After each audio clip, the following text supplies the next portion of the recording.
Assalamualaikum, hai teman-teman, selamat pagi. Hari ini hari Jumat tanggal 30 Mei 2025 jam setengah 6. Kita mau siap-siap buat homeschooling. Biasanya sih kita homeschooling mulainya jam berapa ya? Beda-beda sih, kadang-kadang anakku yang pertama itu suka udah mulai homeschooling jam 6. Kalau dia udah bangun, dia lakukan independent study gitu ya. Terus nyusul nanti anak aku yang kedua sekitar jam 8 atau 9 habis dia mandi, dia juga belajar independen dulu. Nah cuman hari ini agak beda sih, nanti insya Allah kita mau homeschoolingnya di luar, di semacam cafe, book cafe gitu ya. Di Jogja lagi ngetren banget itu book cafe semacam itu. Nanti kita akan ketemu teman di sana dan insya Allah mau homeschooling di sana. Nah cuman hari ini aku mau sharing tentang satu subjek yang menurutku menarik banget, yaitu geografi. So welcome to my channel.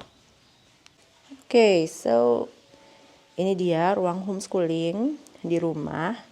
Sebenarnya ini living room ya, atau ruang tamu, tapi ya karena ruangnya terbatas jadi kita gunakan sekalian buat homeschooling. Ini adalah koleksi buku-buku kita. Nah, ini anak aku udah dia udah hai. What are you doing? I want to learn about the human body. Iya, ya jadi oke, anak aku yang pertama baru mandi. Hai Najmi. Dia mau ambil independent study ya sayang. Oke. Mau dibawa ke ini nanti keluar, ya kan? So I do independent studies outside. Ya, ya. Nanti ke Siramedia insya Allah. Ya itu mereka lagi pilih-pilih ya. Jadi di sini, oke, sebelum kita ngomongin tentang geografi, aku mau nunjukin dulu buku-buku dan ya ginilah gimana anak aku melakukan independent study. Kamu pilih apa itu? Math, handwriting, journal ya. This is the math. Oh, you don't bring your journal? Belum ya? No. Or maybe next week. Ini apa ini? My UFO. ISAS Project UFO katanya. Nah, oke, sekarang aku mau tunjukin tentang subjek geografi ya. Ini beberapa material yang dipakai sama aku buat belajar geografi. Ini, oke. That's a lot. Ya, mana kameranya? Kameranya ngambek. Sorry guys, kameranya ngambek. Oke. Nanti akan aku jelasin. Ya. Oke, jadi kita masih pakai kurikulum, maksudnya kita masih pakai pendekatan ala Charlotte Mason. Dan Charlotte Mason itu belajar ala Charlotte Mason itu sangat mengutamakan living books ya. Oke, jadi memang anak-anakku tuh kan masih SD. Ya masih SD kok udah belajar geografi gitu ya. Why not gitu ya. Karena kalau kita lihat anak-anak bahkan di usia dari mereka itu sangat dini gitu ya, banyak anak yang sudah sangat tertarik dengan peta, sudah sangat tertarik dengan negara-negara gitu, wilayahnya gitu kan. Jadi ya kenapa tidak kita fasilitasi gitu. Anak-anak juga dari kecil mereka udah sangat tertarik dengan apa itu lautan, sungai, permukaan bumi gitu ya. Ya why not gitu. Nah ini adalah dua buku yang direkomendasiin sama Charlotte Mason. Yang ini elementary geography ini memang ya Charlotte Mason yang bikin ya. Terus yang ini home geography, classic living book. Ini juga aku dapetin dari rekomendasinya Charlotte Mason di Ambleside online gitu. Nah, dua buku ini sebenarnya itu buku gratis. Jadi ada versi e-booknya yang bisa teman-teman unduh secara gratis. Nanti mungkin aku akan coba carikan linknya dan aku akan attach di description ya. Karena dulu sebelum aku nemu dua buku ini, aku juga ngeprint sendiri. Jadi buat teman-teman yang pengen nyari, ini sebenarnya bisa banget diakses secara gratis. Nah, kalau yang ini aku beli ya karena memang waktu itu kita masih tinggal di Singapura dan aku lihat ada yang jual gitu ya di Amazon dan mudah untuk import. Ya kenapa enggak gitu ya. Oke, jadi untuk elementary geografi ini kita coba lihat dulu daftar isinya ya. Nah, ini teman-teman. Lihat nih, ini keren banget ya. Jadi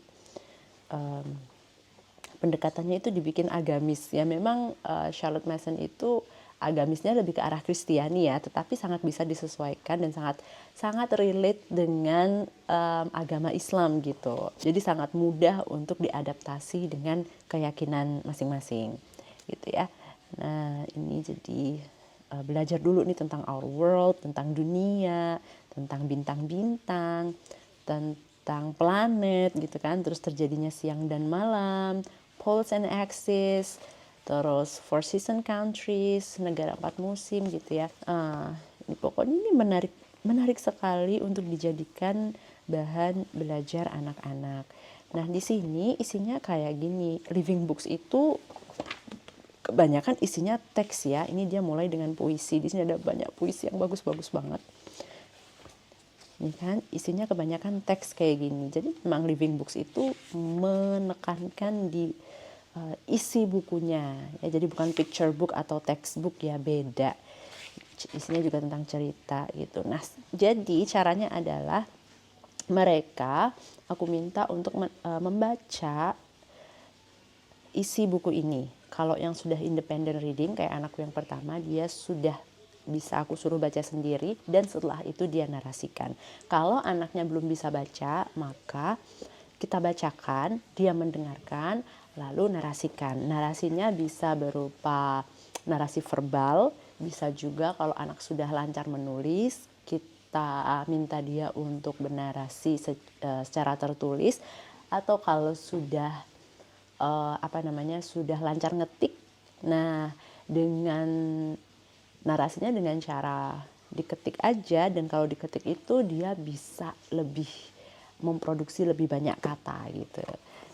Ini untuk yang elementary geography. Nah, ini pelengkapnya home geography. Ini juga isinya kurang lebih sama ya, cuman daftar isinya agak sedikit berbeda gitu. Ada tentang how the sun shows direction, bagaimana melihat arah dengan matahari, dengan kompas, terus tentang permukaan bumi, gitu ya, seperti gunung, lembah, bukit, terus hujan, awan, sungai dan lain-lain. Di sini juga tentang map ya. Tadi di buku yang elementary geografi ini juga ada tentang pembuatan peta. Nah, di sini juga ada gitu. Oke, itu tentang living books ya. Nah, dalam pelajaran geografi itu, peta itu jadi bagian yang sangat penting gitu.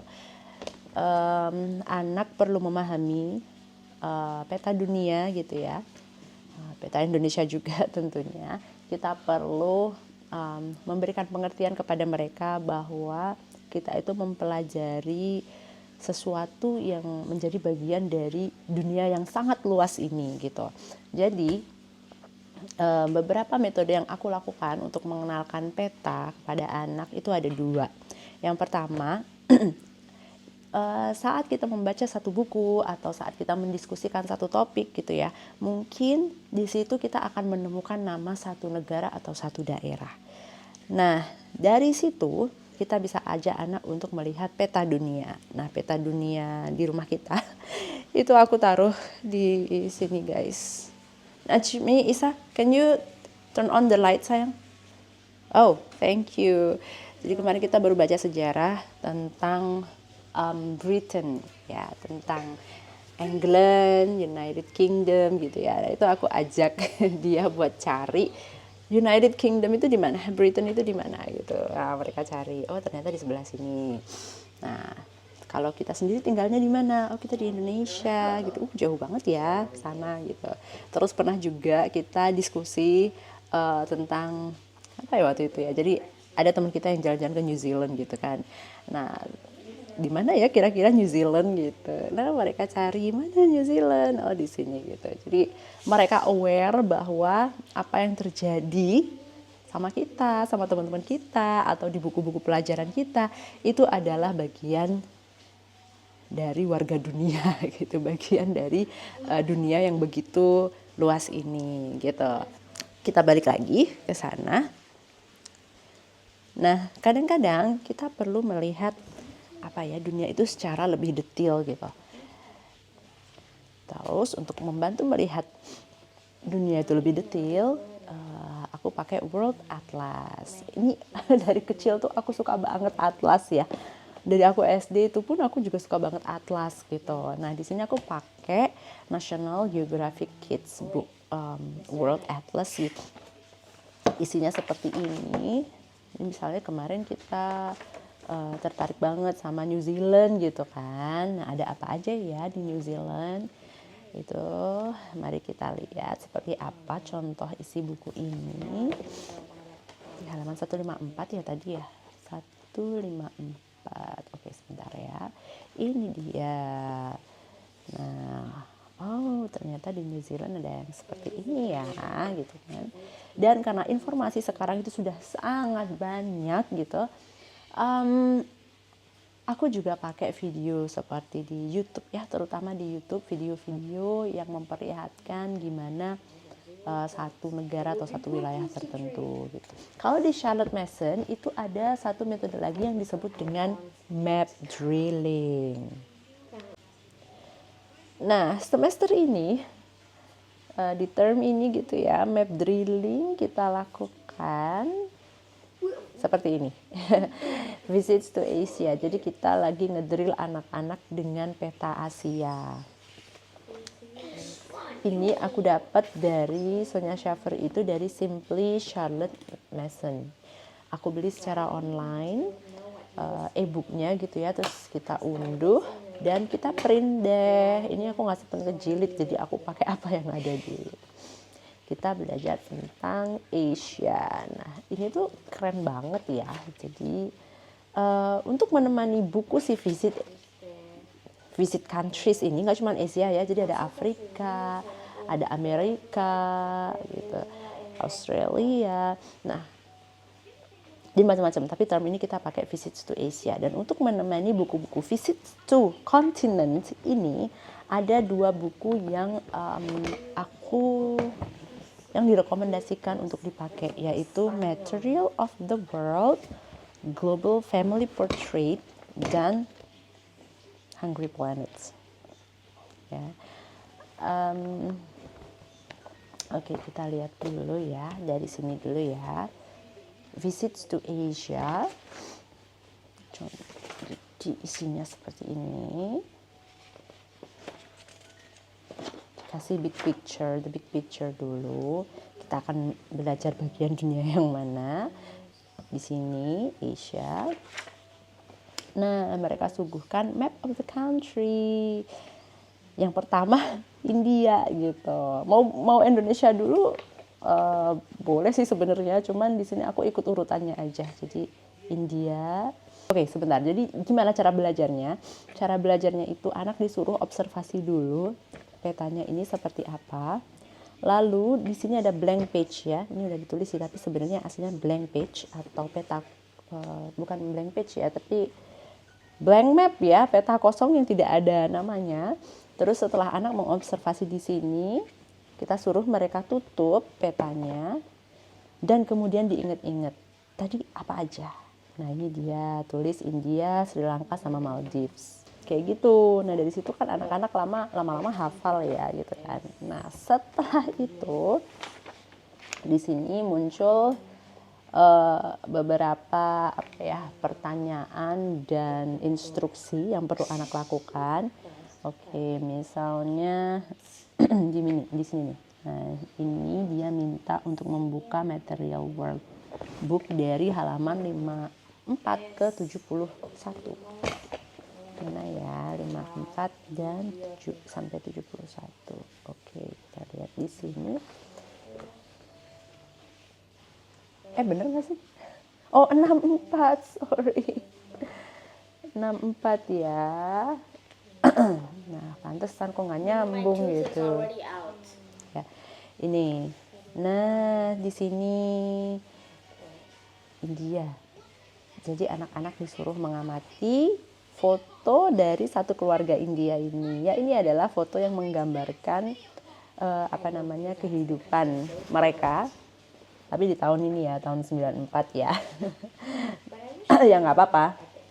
Jadi mereka ini dulu belajar di setting tahun 94, keluarganya seperti apa, barang-barang yang mereka pakai itu apa gitu kan. Kita diskusi tentang budaya mereka, kita diskusi bagaimana kehidupan mereka sehari-hari, bagaimana mereka jadi petani, jadi bagian dari kehidupan mereka sehari-hari ya, kayak pasarnya juga, gimana mereka berinteraksi, gimana mereka masak gitu, gimana mereka mandi, ini juga ada di sini, gimana mereka sekolah, seru ya. Nah, ini kan untuk kehidupan yang tahun 94 gitu. Nah, kalau mau dibandingin dengan dunia sekarang seperti apa, melihat India modern seperti apa,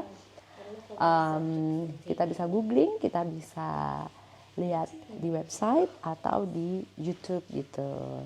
Nah, ada satu hal lagi yang gak kalah menariknya, yaitu make your own map. Ini nih, di mana ya? Bentar aku cariin ya. Aku lupa punya Najmi itu di oke. Kemarin Najmi sama Isa udah sampai di sini make your own map. Nah, ini dia. Ini menarik banget ya. Cara membuat mapnya itu, aduh, aku suka banget. Jadi si anak-anak aku itu instruksinya tuh kayak gini awalnya. Ini kertas jiplak ya. Aduh, apa ya namanya ya? Namanya tracing paper, kertas jiplak, bukan? Nggak tahu lah apa namanya. Jadi ditaruh di sini, terus anak disuruh tracing atau menjiplak. Gitu kan. Setelah dijiplak disuruh dibalik terus diarsir. Nah, habis diarsir, garis-garisnya diarsir seperti itu, ambil satu kertas yang baru, ditaruh di sini, terus di tracing lagi gitu. Jadilah dihasilkan peta yang seperti ini. Nah, lucunya hasil jiplakannya itu nggak terlalu obvious gitu ya, nggak terlalu kelihatan. Jadi aku suruh dia ikutin lain lagi. Jadi emang bisa dibayangkan ya berapa kali coba dia menggambar peta ini dalam sekali pelajaran. Ya gimana nggak inget ya, itu insya Allah akan jadi inget banget bentuk negaranya itu kayak gimana gitu. Termasuk juga ini ya bagian detail-detailnya. Sebenarnya di sini ada banyak detailnya kan, tapi di sini instruksinya ambil wilayah atau bagian dari peta kota yang menurut kamu penting gitu. Dan ya di sini dia ambil detail-detail sungai yang besar-besar sama the capital city, New Delhi sama dia ambil Mumbai. Kayaknya mungkin karena sering dengar kali ya Mumbai gitu. Atau mungkin mirip dengan bawang bombay. I don't know lah. Nah, dihasilkanlah peta yang seperti ini. Oke, gitu tadi ya teman-teman, gimana caranya aku menyajikan pelajaran geografi di rumah, gimana cara mereka, anak-anak aku belajar geografi di homeschooling.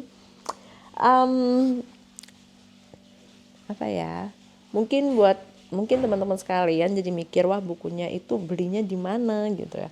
Aku sih belinya dulu itu pas masih tinggal di Singapura, dan kalaupun sekarang kita di Indo, kalau aku perlu buku-buku seperti itu, memang aku meminta bantuan teman-teman aku yang masih di sana untuk ya jadi tempat alamat buat beli buku gitu. Kalau misalnya nggak nemu buku itu atau nggak bisa dapetin akses buku itu, gimana dong? Teman-teman bisa coba ke toko buku yang ada di Indonesia, terus mungkin bisa cari substitusinya gitu kan. Mungkin ada buku-buku yang vibes-nya mirip gitu, kalian bisa gunakan itu. atau bisa juga dengan mengakses e-book yang ada gitu ya, bisa mungkin secara gratis kalau ada yang gratis gitu. Ya intinya kita mencoba kreatif untuk menyediakan buku-buku tersebut di rumah atau ilmu tersebut di rumah, karena nggak harus buku yang sama sih sebenarnya gitu. So terima kasih sudah menyaksikan, semoga ada hal yang baik yang bisa teman-teman ambil. Oke, Assalamualaikum warahmatullahi wabarakatuh.